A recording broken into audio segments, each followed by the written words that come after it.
you were sort of terrified because you knew this man was like swimming with a knife in his mouth. One thing he said to me that I've always stuck to, it was he talked about shed goals and your sleep, hydration, exercise, and diet. It stuck with me. It was really important. Those are the things that I know I need to feel okay. I was on the no plan. I had no plan. It was complete and total accident that I wound up in this world of digital advertising. And I think for me, I've just made really strategic moves. I've just made good moves and learned different products. I've always taken a step up, and it's always been, okay, if I'm going to leave this role, what is the thing how am I going to scare myself? How am I going to learn something different? Not just a product, but more responsibility. It's been just really, I think, strategic moves, but also did a lot of other things at the same time while I was building my career. So building my brand. I was a professor at Fordham University for 9 years, which I loved. So I built their digital program in 2008, 2 years after graduating grad school and my undergrad and my grad school, back in the classroom with kids that are maybe 3 years younger than me. Then wanted to be able to say, this exists. You can do this. You don't have to be lawyer, doctor, accountant, whatever the expectations are. It was really fun. And I felt very grateful that I wound up there, but I wanted to also be able to show other students that this was a route they could take and they could be successful at the same time. So I launched a paleo bakery. So I also was an entrepreneur at the same time. At one point I had 3 jobs at the same time, which was intense, but I think I always had that sort of spirit. I love building. I love the freedom, the creativity to be creative within business. Ambition is not a dirty word. Impact is not synonymous with struggle. In fact, massive impact is absolutely possible with joy, fun, and sublime integrity. I'm Bianca Bess, author and founder of The Burnout Business, and this is the Big Impact Show, where success meets grace.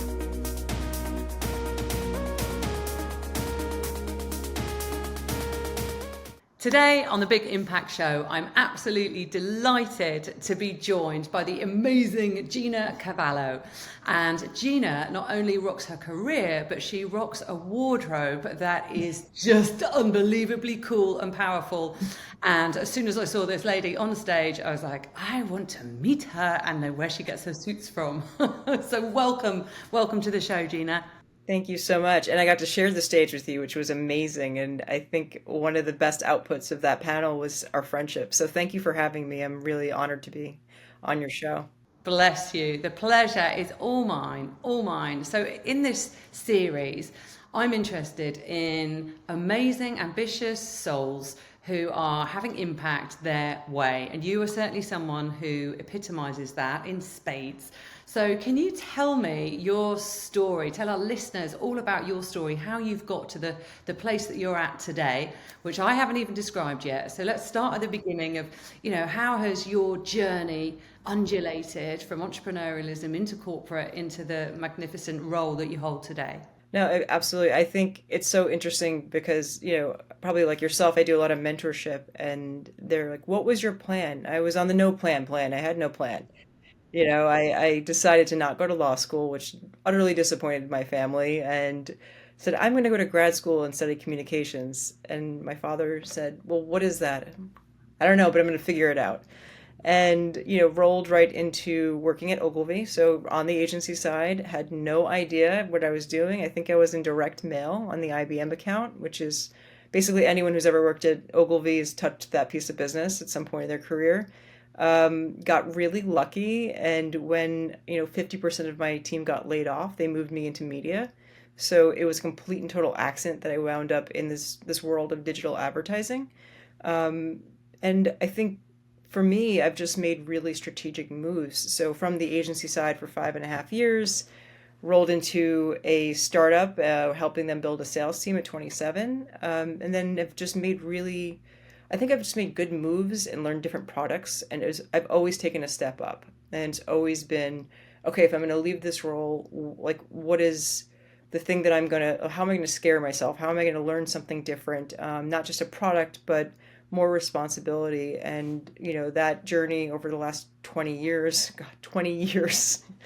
Yeah, don't worry. Yeah. I'm pushing 30 years, so that makes me feel. We look fantastic. I say it's the olive oil in my veins that keeps me, looking well. But yeah, to this role now where, I'm Chief Revenue Officer at Audigent, or now Experian, since we've just gotten acquired. And that entire, if I look back on that career, it's been just really, I think, strategic moves, but also did a lot of other things at the same time while I was building my career. So building my brand. I was a professor at Fordham University for 9 years, which I loved. So I built their digital program in 2008. So a few years after graduating grad school and my undergrad and my grad school, back in the classroom with kids that are maybe 3 years younger than me.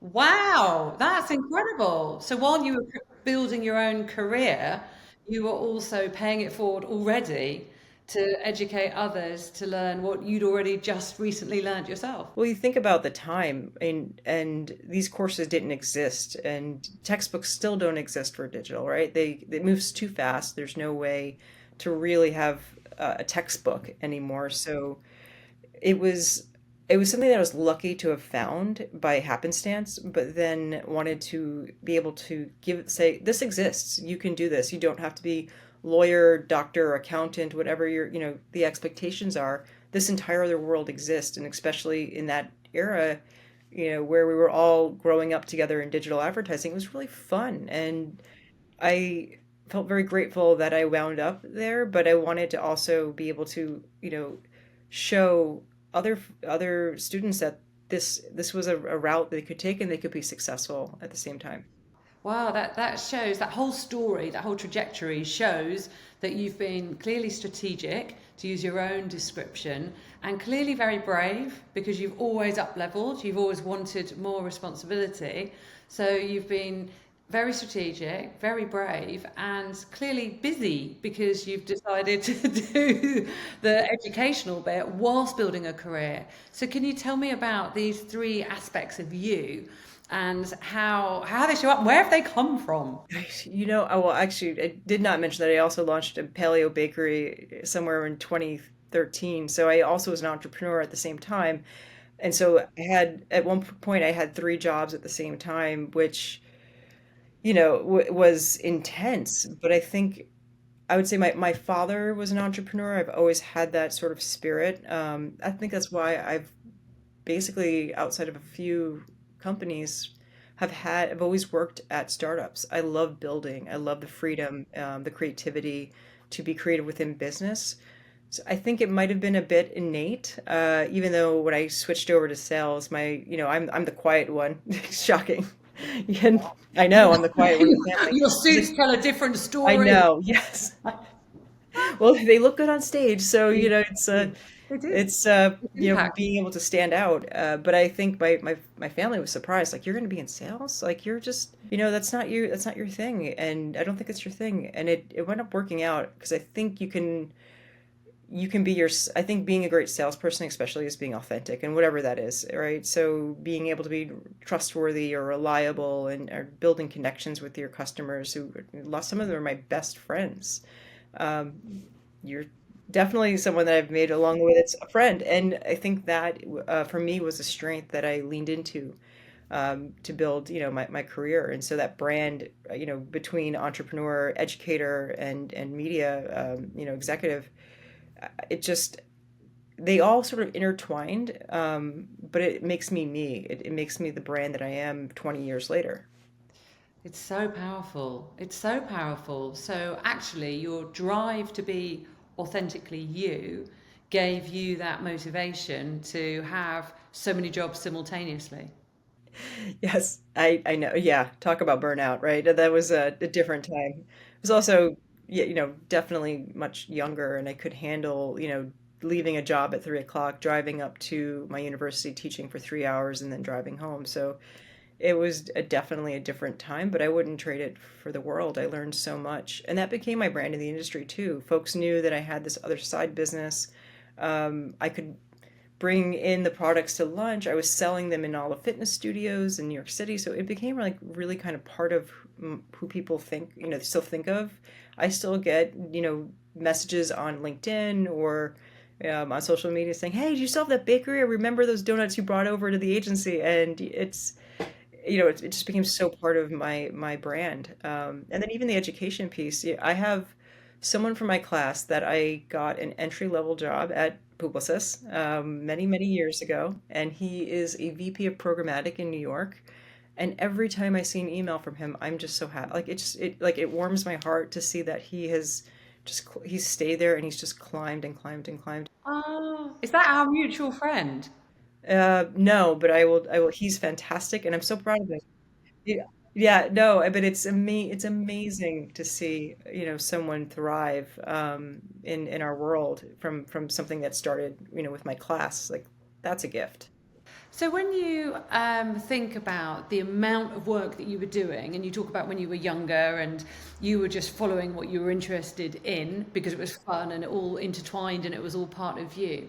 One of the things that I've been talking a lot recently in my sort of burnout authority world is that when we are younger and we grow up through adolescence and then we enter adulthood, life starts expanding and expanding and expanding, whether it's careers, businesses, pet ownership, home ownership, children, whatever it might be. It expands, expands, expands.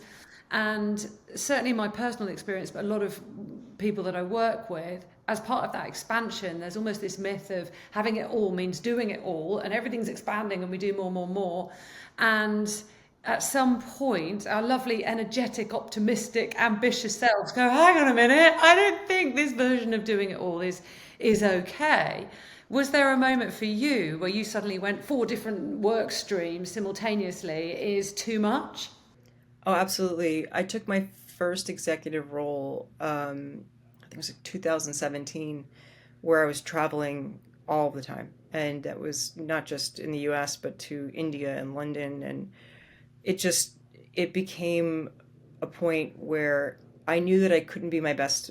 So I couldn't give everything I needed to my students because my schedule started to get really hectic and I wanted to, you have to be consistent in anything you do. And even with the bakery, it became hard for me to be a great business partner. The demands of sort of climbing one end, it sort of affected all the others. And I had to make a conscious decision of, you know what, I've had 9 great years teaching. I love it. I can always go back to it. It's something that I'm very proud of.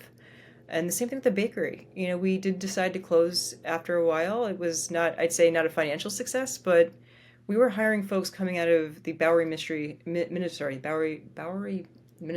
in New York City. So folks that were coming out of prison, homelessness, areas, drug addiction, areas of need, and giving them jobs and helping them restart their lives, especially folks who have been incarcerated. They have a hard time getting that first job. So even though financially it wasn't a success, I saw folks get out of a homeless shelter and get apartments and get their lives together. And so I had to be okay with I did it and it was, it wasn't the financial success that I wanted, but there were other things in that were hugely successful. Absolutely. I mean, that must have been sort of very heartfelt, meaningful work. It absolutely was. I think, when you're pulled in so many directions as we sometimes are, you have to start looking at, where am I going to be the most impactful? And you want to be able to be fair to other people's time. And so I had to say, okay, I'm just going to do this one thing, which was really hard for me because I'm so used to having so many things going on at once. But to do one thing really well, I had to pick a lane and sort of go with it. Doesn't mean I can't later go back to it. And I do love doing that sort of work. I do love teaching. It just in this moment I had to sort of pick a lane and focus. Well, it sounds strategic, which aligns with who you are, and did that making that decision and committing to that decision to just focus, did that yield positive results? Did you very quickly feel good? I made the right decision here. This is excellent. Oh, absolutely. Because you gain not just time, but just like even just your emotional energy or your mental capacity to, you're not as fragmented in, oh, I have to get these 50 things done today. It's like I have to get these 5 things done today, and how are we going to do them really, really well? It really helped me focus on, how I was going to show up to work and, and be amazing and hit my goals and then what do I do after this and how do I climb and take that success and parlay that into a bigger role next. And so it allowed me to more so having to invest into my own career. And I think it was an important pivot for me at that time. Mm. So, if we look at where you are today, hugely successful, and you're relatively young in terms of business, those business ladders. Well, yeah, I mean, actually, I thought you were my age, and you're absolutely not. And the fact that you have climbed to such, no, you are, you are, and yet you are way, way, way, way, way further up the corporate ladder than I could dream of. And that is through sheer willpower, determination. And I certainly know over the past year, you've worked absolutely tirelessly to really expand into a very new chapter again. Can you tell our listeners how you manage to deliver the impact that you do in what is an incredibly challenging economic environment, challenging role, challenging from every directions? Absolutely. I mean, I think one thing is, in terms of the economics and how that sort of affects obviously the trickle down from the economics to marketing and media dollars, as you know, you can only control what you can control. And so I think that's been a mantra for my team. It's like, yes, that's disappointing.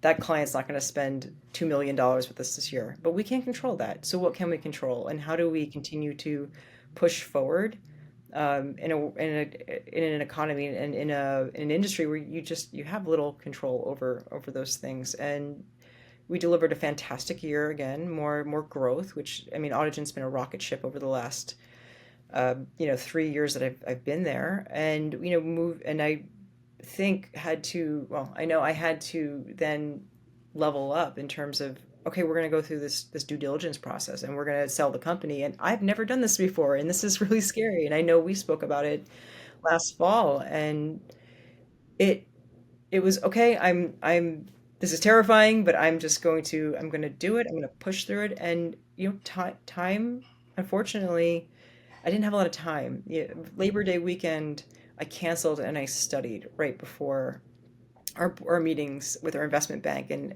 Experian, and sat there and went through all of my numbers and all of my people, and I to make sure, like, I knew it, but I wanted to really know it. I had to be twice as sharp in this meeting, and that meant that I had to not show up to things, birthdays, weddings, family events, and some people understood, some people didn't understand, but that was a sacrifice because my time was so precious. And so I had to really be intentional about where I spent it for the last, we started this in August, it closed in December. That was a long chunk of time where, I had to be very careful about where I spent my energy, where I spent my time, the things that keep me happy and balanced. And not that I'm not going to say that I did it perfectly, that I wasn't, a little burned out, but You were learning. you were learning. Yeah. Like, okay, I can't not have, I cannot sleep. I can't not take care of myself. I have to keep consistent. And I did my exercise and my diet goals and the way that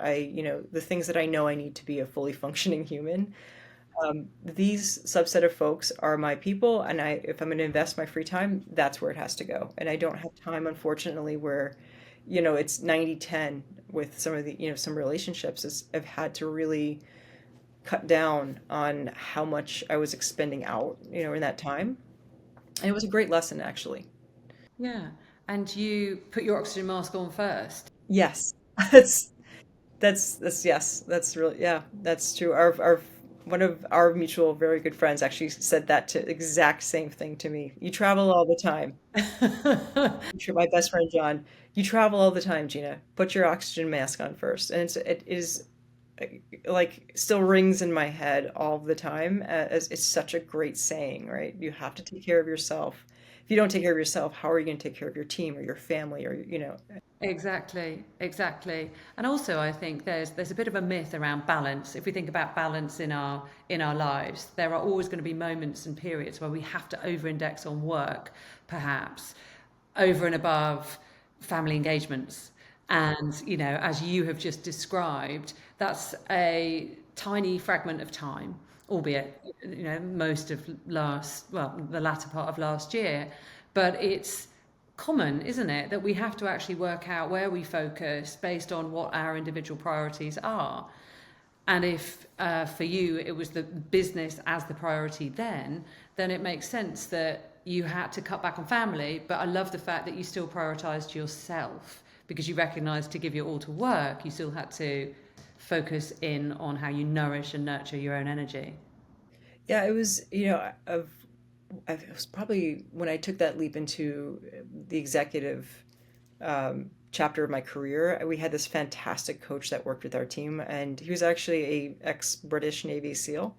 Ah, wow. Like did not look terrifying, but you were sort of terrified because you knew this man was like swimming with a knife in his mouth, and just the epitome of, I don't want to know what you really did, but one thing he said to me that I've always stuck to, it was he talked about shed goals and are you your sleep, hydration, exercise, and diet, and it's stuck with me since I worked at that company. It was really important. Those are the things that I know I need to feel okay, right? Like I need my sleep, I need my 8 hours. Usually when you get older, you need less sleep. Not me. I need my 8 hours. I am a slave to my sleep. I am a slave to my Aura ring. I want to make sure I've got good quality sleep. Exercise is definitely as much as it is mental and physical. I want to be mobile and, continue to live a very active life into my 70s or 80s. Hydration and diet, those things too, very important to making sure that I feel 100% my best self. So that's the top of my priorities are making sure I actually prioritize those things. And actually, all of those constituent parts, they all ladder up to how you can expand your energy. It's all about energy management, isn't it? Yeah, absolutely. Yeah. If I don't get a good night's sleep, I know I am just aware of that. I'm not my best self today. Like, what can I do with that? And and it's hard. And maybe I need to cancel that dinner after work and and go home and sleep and get a good night's sleep. And that might be a better use of my time. Yeah, absolutely. Absolutely.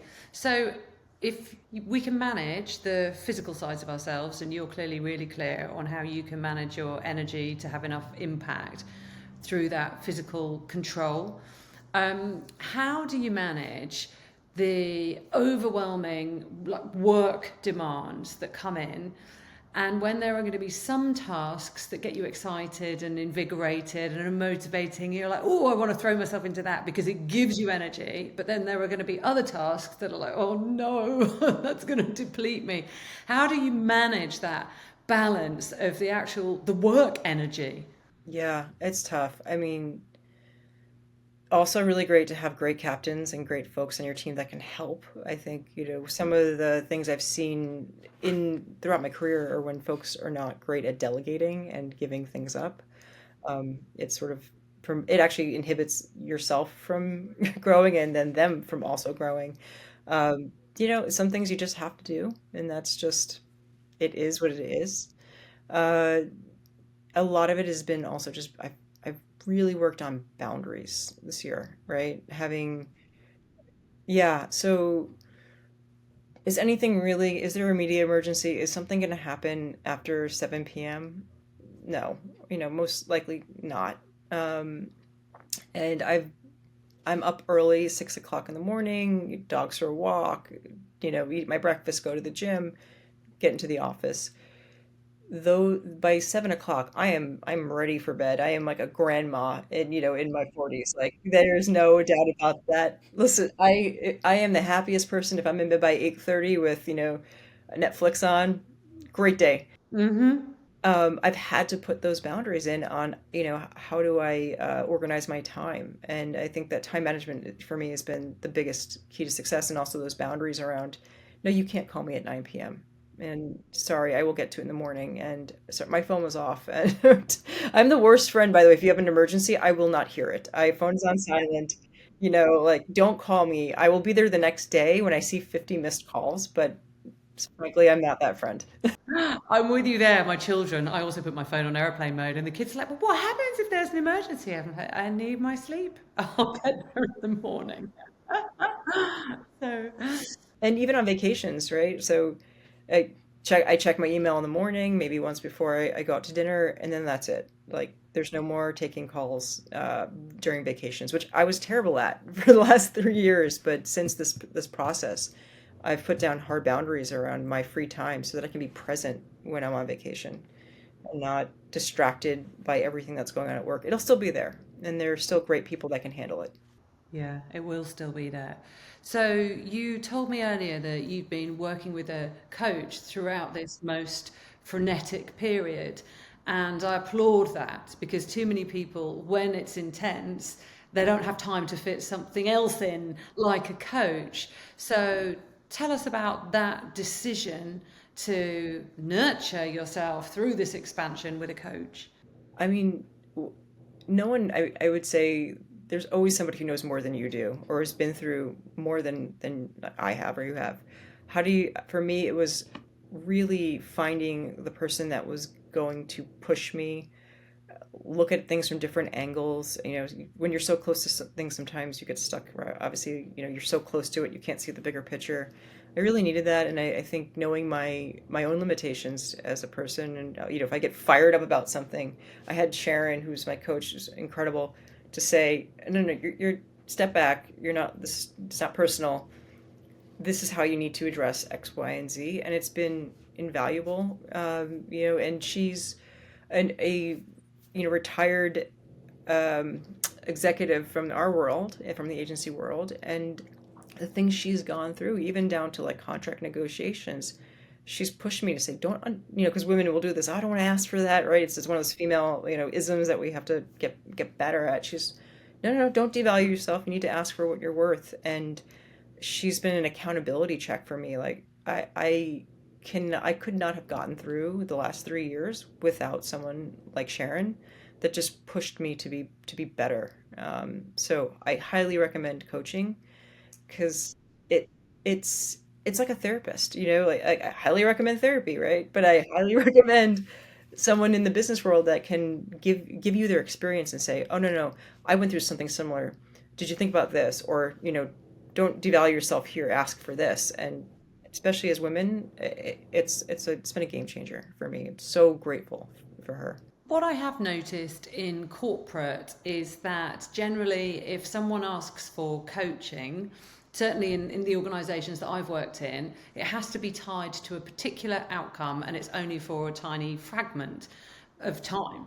Based on your own experience, is coaching something that you would recommend rolls on and on and on in life? Like if you're making the personal choice yourself, so it's not even a corporate decision, would you agree that actually it's better to have that backup, that support, as you've just described, consistently or just in pockets? Oh, consistently. I think consistently. It's just like it's like therapy, right? If you only do it once in a while, is it really impactful? Or if you go to the gym once, does that really help you hit your goals? I think it's the same practice. I've sworn by Sharon, and I've said I will write you into every contract I have for the rest of my career, and that's how I feel about it. And that's worked. You've had the support from.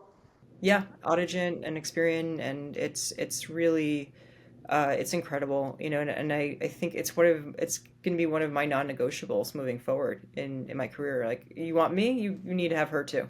So Good for you. Good for you. That's really empowered. I've not heard that before, so definitely celebrate that. That's excellent. it's almost like you people are like, oh, when people are afraid to ask for help, it's like, no, it's not. It's guidance. It's education. It's learning. I've learned so much about myself even working with her, which has been it's so valuable. Well, that's where growth comes from, doesn't it? The self-awareness. Without self-awareness, we can't grow. So we've got to look within to then expand out. So tell me about ambition and how you're leaning into even more ambition. You soared to heady heights. What does ambition look like for you moving forwards? You know, I'm kind of okay not knowing. My ambition stays the same of just wanting to continue to climb and do great things. I do think there's a point where you think about because we're not saving lives, and so although I've been blessed to have this amazing career, what are the things I really care about? And what are the things that are going to make me feel fulfilled when you leave this earth? And they're not going to say, "Oh, she was a great media executive," right? Well, they'll say that as well. And you're right, like, so I mean, I hope they don't read off my LinkedIn at my Oh, exactly. at my funeral, but I think it to me, success could also be, I have a heart for rescue dogs. I have a rescue dog. Like, is it something where I get to do something along those lines eventually? I'm dying to move to your side of the world at some point and live in Italy. And, those sort of things to me are, things that I have on my horizon that I want to accomplish. And I don't know how I get there, but it's fine. I'm okay not knowing. My ambition is to make that happen. And I don't know, if Experian or wherever I go, later in my career, will get me there, but I'll get there. It's just about keeping my eye, in the distance of that's what I want, and I'll get there. It sounds very much like that value of growth is something that really motivates you, consistently learning, growing, and it actually is all about impact, isn't it? Yeah, I mean, how do you leave your mark on this industry or even on the world? Forget the industry, the world. I will say growth is, I mean, it's scary. I mean, I taught, even in my own career, there have been times I was at a company for 5.5 years. I was really happy, was making great money, but I plateaued. And making the decision to leave I mean, one of the best bosses I've had in my career, it was like a breakup. I was like shattered to leave this company with this great team and great money and all, but I had stopped growing and I needed to be uncomfortable again. And that thing, and it sounds so trite because everyone says, oh, got to get uncomfortable, but it's true. For me, if I'm comfortable, it's like a death sentence. I want to be able to feel that, uncomfortable, alive. Yeah. I mean, before I took this job, I had a very comfortable job at a very big company. And I called my best friend, John, who and I said, I'm so bored. And he's like, what's wrong with you? Can't you just stay still? You're making great money. You're done at work at 5 o'clock. Like, I said, it's just not me. I got to be uncomfortable. And I started interviewing and I had 3 offers, which I was super lucky. And I called that boss actually from before, who's one of my mentors. I said, what do I do? And she said, Gina, take the big effing job. And because there are not many women as in our industry who are CROs, and you might not get this opportunity again. And stop, I know you're scared, but jump up and take the big effing job. And it was And you did, and no regret. And conversely, when the same thing happened to her, jumping from one holding company to the other, being, moving to a big CEO role, I said, take the big effing job. I love it. Back at you. Back at you. Yeah, I even made her a mug. It said, I took the big effing job. That's amazing. That's brilliant. So there's a lot of courage in that, and you come across as someone who's very naturally ambitious, successful, impactful, but there clearly is a bit of discomfort and a bit of fear because you talk about the fact that you're going out of the comfort zone. So talk to us about how you actually manage when you are scared and about to take a big leap. My poor friends, I feel so bad. 'Cause- no, actually, I mean, I think, there's such a power in having strong female women, like friends in business. So, um, that has been huge, being able to call, and it's a very unique thing, right? To talk to other females who are also women, wear so many hats. And how do you discuss this with someone who's been through it, or can encourage you or see yourself that, outside of how you see yourself. And that, for me, I have this tribe, yourself included, amazing friends in business that I call on, and I bounce ideas off, or this is what I'm thinking, and it is having that tribe, that like bench of amazing women, is such a strength. I can't encourage other women in business to not have that bench of women that are just there to, and obviously, and then you're on their bench as well. Yeah, yeah. And then it's that safe space where you can share the vulnerabilities, you can share the fear, and we're not having to put a mask on that is, I've got this, it's fine. Because there's such an assumption that, well, you've got it. And actually, we're all suffering from imposter syndrome. However polished we look on the outside, we're still every day showing up with a little bit of courage because it's scary doing the stuff that we do when we're growing.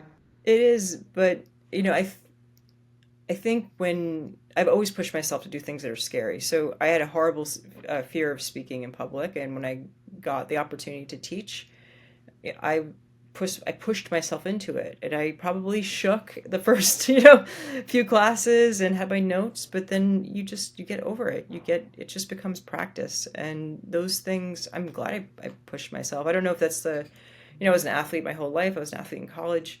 You get used to having a very wide range for pain and having to do scary things as an athlete, right? Getting up to bat when everyone's looking at you, right? That's scary. How do you get, sort of continue to push yourself through? I think that has been, huge for me.